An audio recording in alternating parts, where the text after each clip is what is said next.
And we've got Elizabeth Drake Garand. It's Garand, right? Correct. And yes. you, this is proof in the pudding. If you email me enough, you will eventually get on the show. Because she emails me 16 times a day, and I'm like, we're going to have you on the show, Elizabeth. This is such a great idea. It You have to have a great idea. And this is Elizabeth's Healthy Home Cooking.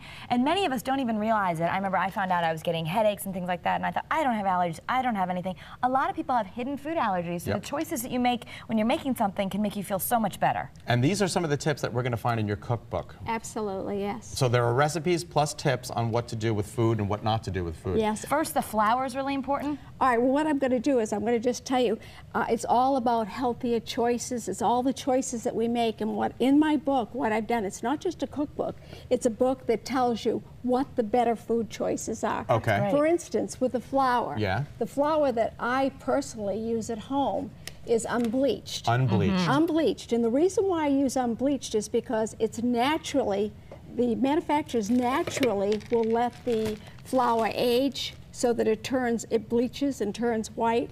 Whereas with this other one, what they do is it's called enriched and it's bleached. So when you see enriched flour on an ingredient of bread, that means they basically stripped everything out of it and then shoved it back in. No good. They take out 28 nutrients and they only put 4 back. You're kidding. Yeah. Right. Well, that's not good. So it's really important that people have to take time. Unbromated, stone ground. Absolutely. And should you keep that refrigerated once you open it, or is It's a good idea to. In fact, what I usually do is I keep my extra flour in the freezer. Okay. Oh, okay. The next is eggs you wanted to talk about. What's the difference? Okay. Eggs. Everybody wonders about brown eggs. Why are some eggs brown and why are some eggs white? And what it is, it's the breed of the chicken. Like a Rhode Island Red is going to lay brown eggs. Okay. And chickens or hens with white feathers are going to lay white eggs. And one thing to remember, a healthier choice, is that in a recipe, if it calls for an egg, if you put 2 egg whites in, it's the equivalent of a whole one egg, and you get all the protein without some of the fat. Exactly. Although there's some really good nutrients in the yolk too. There are, but the thing is, if you're on a cholesterol-free diet, you're going to have to be very careful about that. Is one better than the other, brown versus white? No, they aren't. They're the same. The only thing is, if you'll notice on this, this says that they're free range. That's what I buy. Yeah, it's you the got free it. range. I don't want any antibiotics in it. And I don't want them fed any animal byproducts. And plus, you know that the chickens are out there having a good time while they're laying their eggs. They're not cooped up in those awful cages, which is terrible. Exactly. And they might cost a little bit more, but you're doing something good. Absolutely. And you talked about salmon, such a healthy food for you, but I always get confused about which is the best one to have. Okay, there's cold water salmon from Alaska, and that's usually harvested between June and October. And that's it. And that's it. And then 90% of our salmon comes from farm raised. Now with farm raised, the salmon are put into cages, and the cages are all strung together.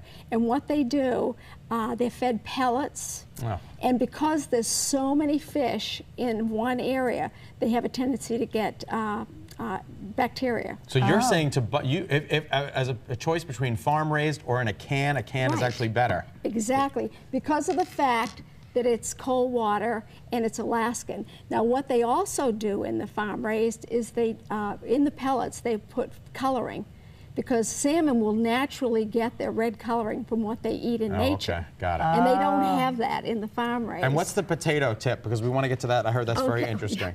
This is neat. What I do is I always make my own homemade soups, but when I buy commercial soups, I know they're full of sodium. So what I do is I take a potato and I peel the potato, I put it in the soup. Just like that? I put it in the soup after it's peeled, and what it does is it draws all the extra sodium or salt out of the soup. So it acts like a sponge? It acts like a sponge. That's neat. But Scott, remember, you don't eat the potato after. Don't eat the unless you want a really salty chip.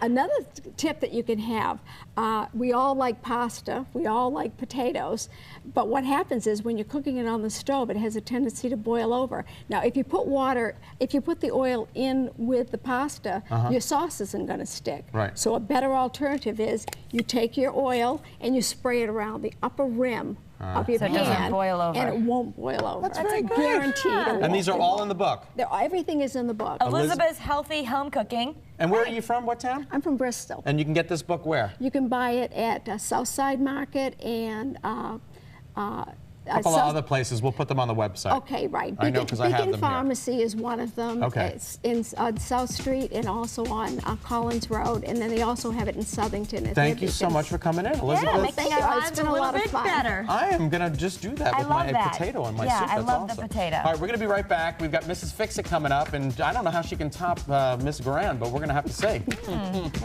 So I didn't know about But you got a tip there really quick? Well, Rumford baking powder, Elizabeth told us always get that one because it's aluminum free. I didn't know that baking powder had aluminum in it. But apparently they add it as an ingredient to help it rise quicker, but you want the free aluminum. One last quick tip, okay? Garlic powder or garlic salt, which one? Garlic powder. Yes. Okay. Absolutely not. This is such a great book, and it lists right here. This is Elizabeth's book. The cheat sheet in front, I like that. Food journals and heart disease, foods to avoid, better food choices. You just look it up, it's on the first page. Simple. I love that. That's great. Thanks, Elizabeth.